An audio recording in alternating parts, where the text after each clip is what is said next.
Hello, my sweet child. Come close now, snuggle under your blanket, and let Granny tell you a gentle story tonight. One filled with the soft rustle of time, the click-clack of machines, and the sweet scent of oil and fabric.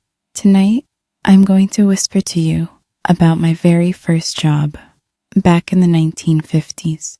Oh, how different things were back then. So many sights, smells, and sounds you may have never known. But I remember them all, and I want to share them with you, softly and slowly, like a lullaby from a time long past. I was only 17, just out of school. Back then, most girls didn't go on to college, not because we weren't smart enough, but because it simply wasn't the way of things. And your great-grandparents, bless their hearts, had mouths to feed and little to spare. So I knew I had to find work. There was a textile factory not far from where we lived, just a couple of blocks over the hill, past the church and the bakery that always smelled of fresh rye bread. It was a squat, red brick building, old even then, with big windows and ivy creeping along the sides. The factory made fabric for dresses, mostly cottons and blends in little floral prints. I remember touching the bolts of fabric when I first walked in, cool, smooth, and soft beneath my fingers. I was nervous that day. I wore a hand-me-down dress with a little blue collar, my hair pinned neatly, and I clutched my purse like it might run away. But as soon as I stepped inside, the sound wrapped around me, the hum of machines, steady and hypnotic, like a heartbeat of industry. It wasn't frightening, no. It was almost comforting, like a song that everyone knew by heart. They gave me a spot near the end of the production line.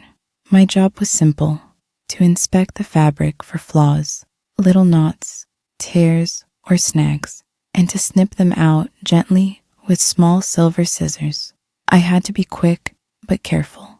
The forewoman, Miss Darla, was stern but fair. She wore cat eye glasses and always had a peppermint tucked in her cheek.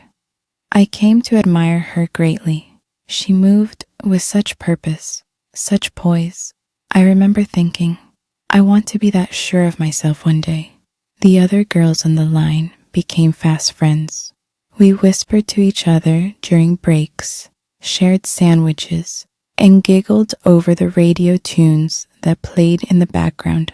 Patti Page, Nat King Cole, and the occasional Elvis song when someone snuck in a different station. There was laughter and chatter even amid the work. We made it our own little world.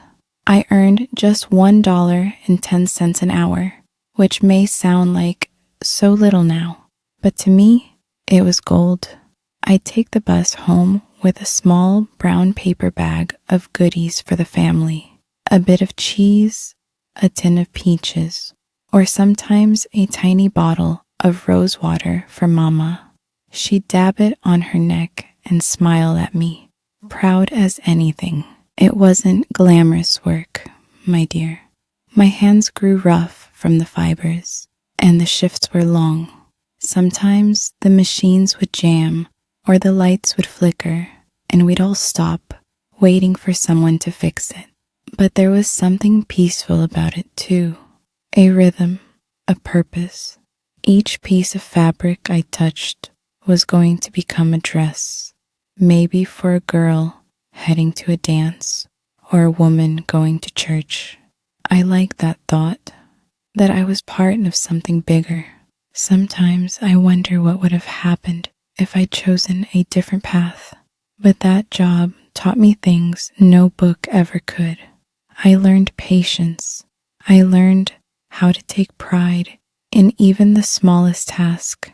And I learned the beauty of working quietly, carefully, something I think the world forgets sometimes. You see, darling, we live in such a fast world now. Everything is rush, rush, rush. but there's a gentle kind of magic in slowing down and doing something well. I want you to remember that, especially when life feels loud. It's okay to find quiet. It's okay to move gently. There's power in softness, my love, strength in kindness. That first job taught me that you don't need to shout to be heard. You just need to keep going, like those machines, steady, reliable, and full of quiet purpose. And oh, the little joys, like payday Fridays. I'd walk home with my envelope of cash tucked into my coat pocket, the edges warm from my hand. Sometimes, if I'd saved a little, I'd stop for a root beer float or a slice of cherry pie.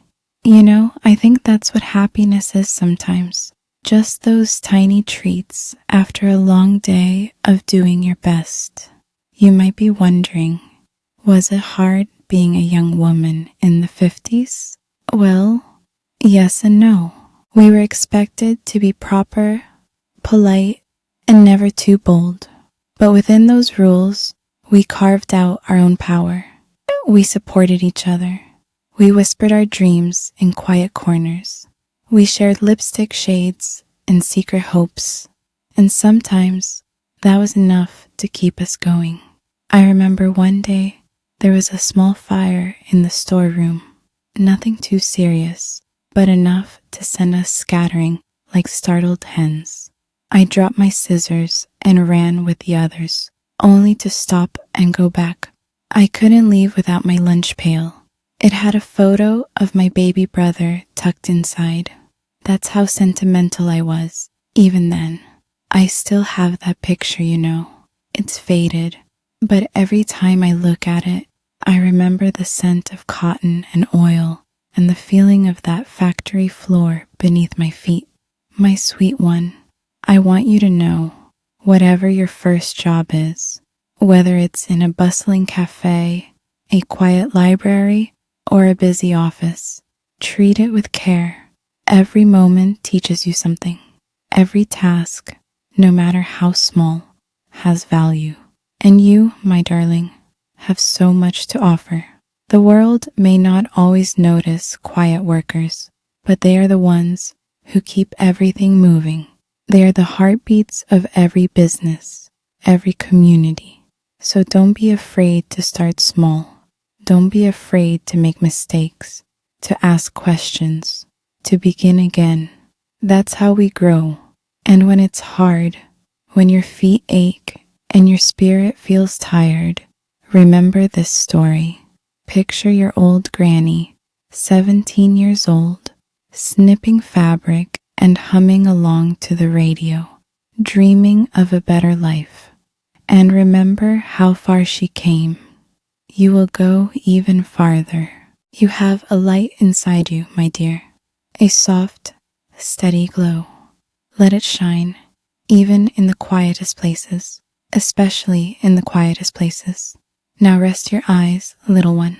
Let the hum of the past lull you to sleep and know that you are loved endlessly, unconditionally, forever and ever. Good night, sweetheart.